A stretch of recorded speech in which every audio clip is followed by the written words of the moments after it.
Assalamualaikum warahmatullahi wabarakatuh. Alhamdulillah, hamdan wa syukran lillah, salatan wa salaman ala rasulillah.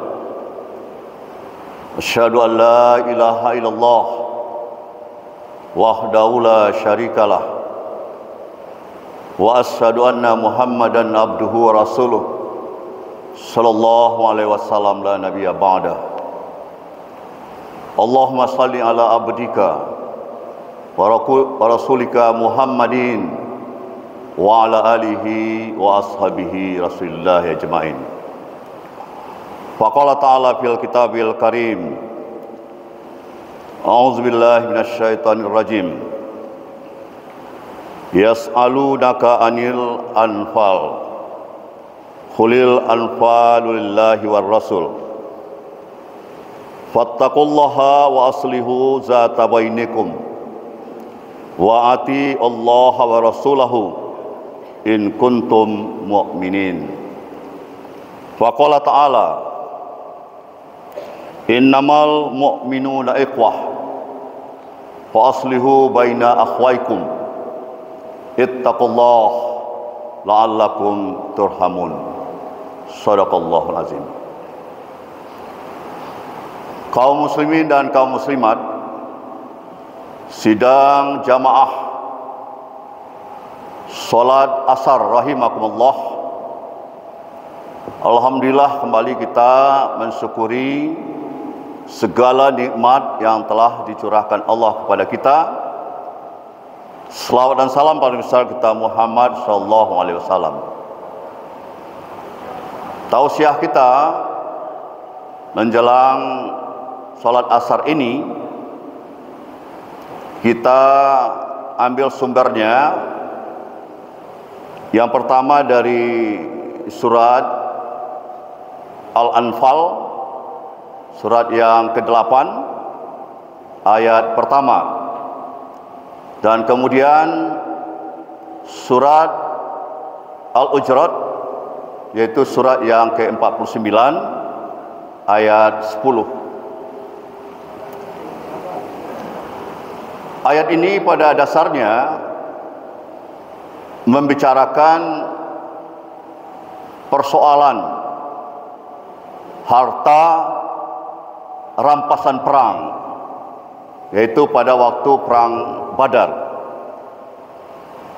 Nah, Allah mengingatkan kepada Muhammad Rasulullah SAW bahwa persoalan harta rampasan itu adalah urusan Allah dan Rasul. Urusan Allah dan Rasul, bukan urusan manusia yang lain. Hanya urusan Allah dan Rasul. Nah, kemudian segala ketentuan-ketentuan yang menyangkut harta rampasan itu Allah dan Rasul yang menentukannya. Nah, dalam ayat ini kita tidak membicarakan persoalan harta rampasan, tetapi lanjutan dari ayat ini dinyatakan, bertakwalah kamu kepada Allah dan perbaikilah hubungan di antara kamu, dan taatilah Allah dan Rasul jika kamu orang beriman. Nah, yang ingin kita stressing pada surat Al-Anfal ayat 1 ini, bagaimana kita orang bertakwa ini itu menjaga, bahkan memperbaiki, sekaligus adalah memperkuat hubungan kita dengan sesama. Nah, tentunya setelah kita melaksanakan bulan suci Ramadan dan kemudian juga telah dilaksanakan selama bulan Syawal ini, kita banyak bersilaturahim, melaksanakan halal bihalal. Tentunya kita telah memperbaiki hubungan persaudaraan kita dengan sebaik-baiknya. Nah, kalau itu juga belum kita lakukan, makanya kita tidak dapat memelihara, kita tidak dapat menjaga apa yang telah kita perjuangkan, apa yang telah kita dapatkan selama bulan suci Ramadan, dan apa yang telah kita lakukan selama bulan Syawal. Memelihara atau menjaga apa yang telah kita dapatkan, termasuk ketaatan yang telah kita lakukan selama bulan suci Ramadan, dan juga silaturahim yang telah kita bangun selama bulan Syawal, artinya kedekatan kita dengan Allah dan kedekatan kita dengan sesama, itu telah kita lakukan selama bulan suci Ramadan dan juga bulan Syawal. Ayat ini di samping memperbaiki adalah memelihara. Memperbaiki itu artinya adalah memelihara, menjaga apa yang telah kita perjuangkan, termasuk ketaatan kita. Selama bulan suci Ramadan itu ketaatan kita sudah dapat kita perlihatkan kepada Allah. Istiqomah kita telah dapat kita lakukan dalam beribadah. Nah, apakah dapat kita jaga? Apakah dapat kita pelihara keistiqomahan itu? Inilah tugas-tugas yang harus kita lakukan setelah selesai bulan suci Ramadan, telah selesai Syawalan, sekarang masuk bulan Zulqa'dah. Sampai nanti bertemu lagi kita dengan bulan suci Ramadan, hendaknya sikap istiqomah kita, sikap memelihara hubungan persaudaraan kita, itu harus kita pelihara, harus kita jaga dengan sebaik-baiknya. Ini inti dari surat Al-Anfal ayat 1 yang ingin kita implementasikan di dalam kehidupan kita sehari-hari. Dan kemudian di dalam surat Al-Hujurat ayat 10 itu dipertegas oleh Allah bahwa kita umat Islam ini adalah umat yang bersaudara. Innamal mu'minuna ikhwah. Jadi di samping persaudaraan kita berdasarkan hubungan darah, katakanlah itu disebabkan genealogis, tetapi juga persaudaraan kita itu diikat oleh agama kita Islam, ikatan ideologis, itu hendaknya lebih kuat dan lebih dapat membawa kepada kekuatan keimanan dan ketakwaan kita. Nah, sebagai wujud persaudaraan kita itu, Allah lanjutkan, damaikanlah saudaramu yang berselisih, yang berperkara di antara kamu.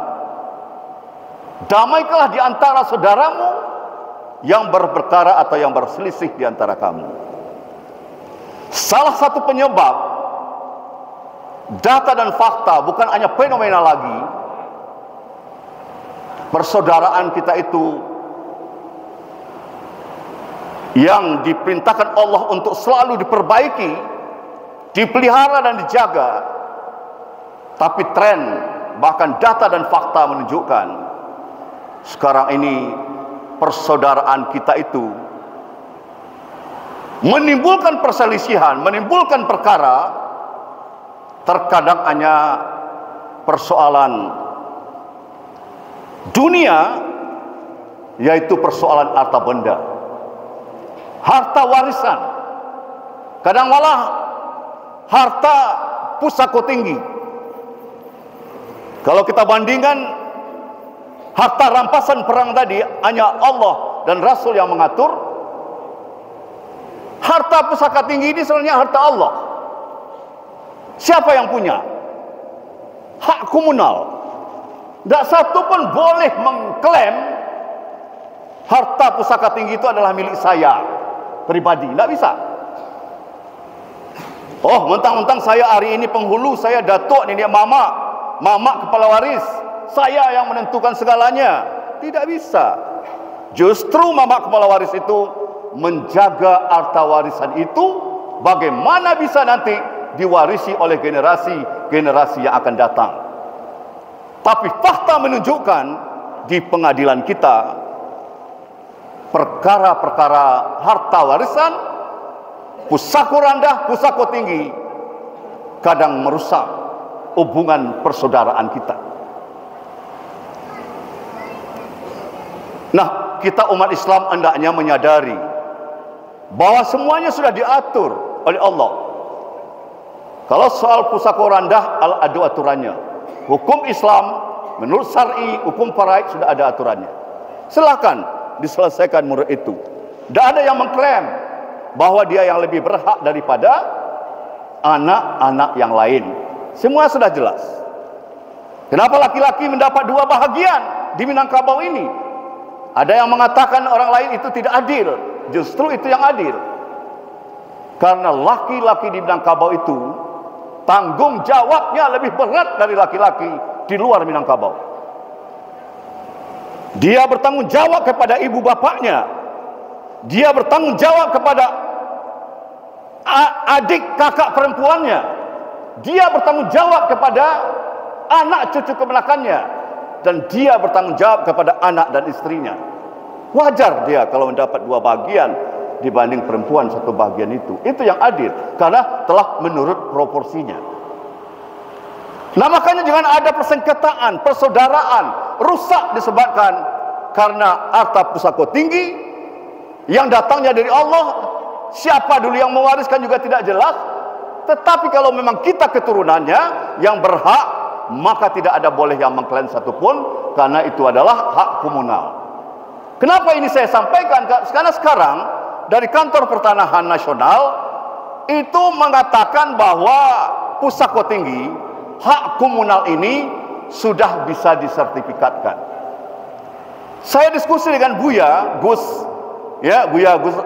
Rizal Gezahar, Ketua MUI, Pak Tanjung, Pak Kijal, kalau ini sempat terjadi nanti, pusako tinggi ini, tanah ulayat ini bisa disertifikatkan atas nama 1 atau 2 orang. Ini yang kita khawatirkan nanti, bahwa menambah ruwet persoalan kepemilikan hak komunal atau warisan ini. Makanya mari kita berpikir panjang, apakah akan kita sertifikatkan tanah ini sebagai hak milik. Misalnya saya adalah suku Tanjung, sebagai subjek hukum punya tanah 3.000 hektar tanah ulayat kami. Lantas saya sertifikatkan atas nama saya dan kakak saya. Sementara induk kita masih banyak. Nah, kalau kita buat semuanya, tentu berapa orang yang ada di situ. Inilah program-program yang perlu kita selesaikan untuk yang akan datang.